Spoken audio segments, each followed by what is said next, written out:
and a lot of complaints. It happened to me. Alhamdulillah, we have a lot of Somalis and Somali masajids that are Somali.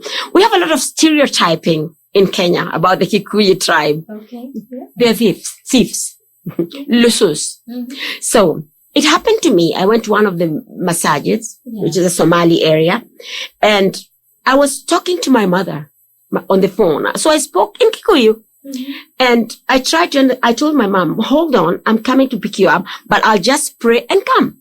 Yes. And some women followed me in the masjid. Said, you Kikuyu, what are you doing in the masjid?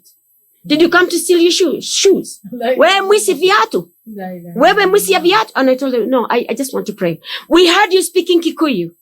So they allowed me to pray at the end. After they told me to say Alhamdu, to say Al-Fatiha, I said Al-Fatiha in the best way I could. Right. And then I said, Ameen. So I said, would you allow me now to pray? So they told me, okay, you pray. And they stood behind me.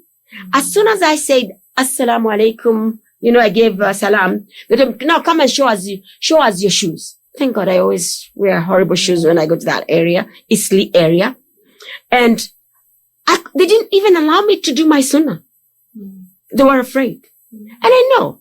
And let me tell you, there's some Kikuyus who go by the masjids and take some shoes.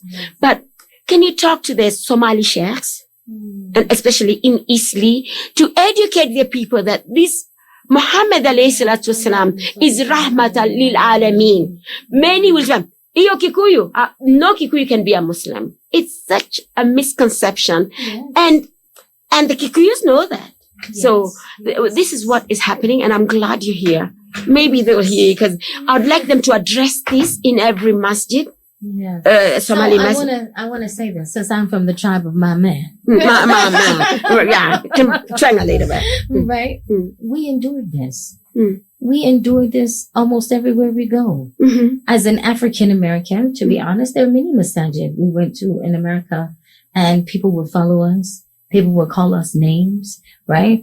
Tell our children they didn't belong.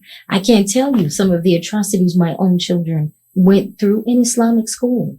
The reality of it is yes, we have deep prejudice in our community. Mm-hmm. We have a lot to clean up our hearts. And it is 100% not the way Sayyidina Muhammad wasalam.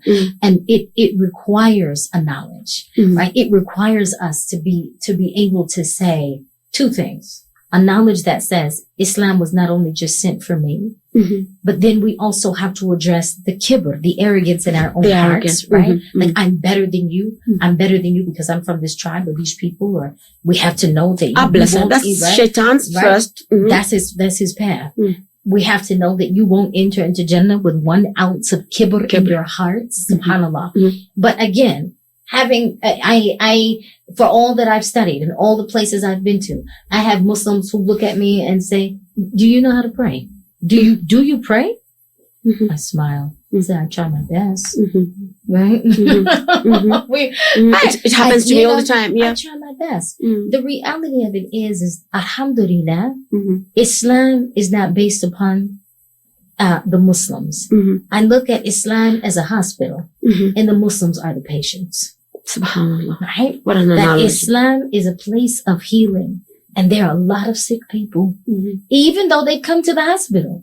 They're still on different floors, and some of them are in ICU. Some of their hearts, some of them have heart disease, right? Some of them have brain disease. Some of them are broken in different ways.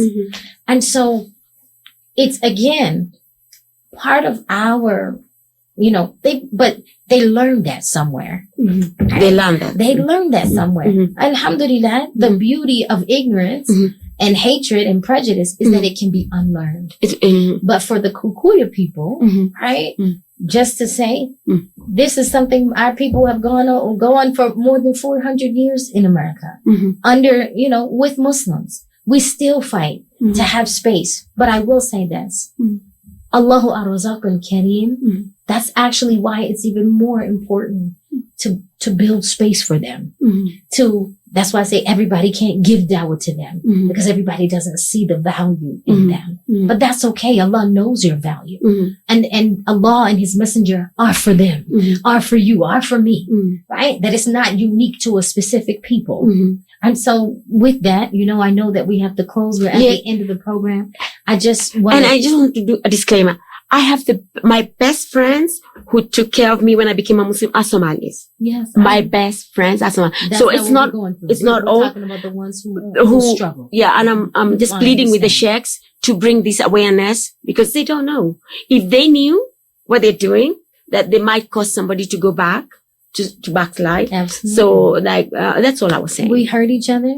We discriminate each other. We break each other's hearts with our own ignorance. It's the truth.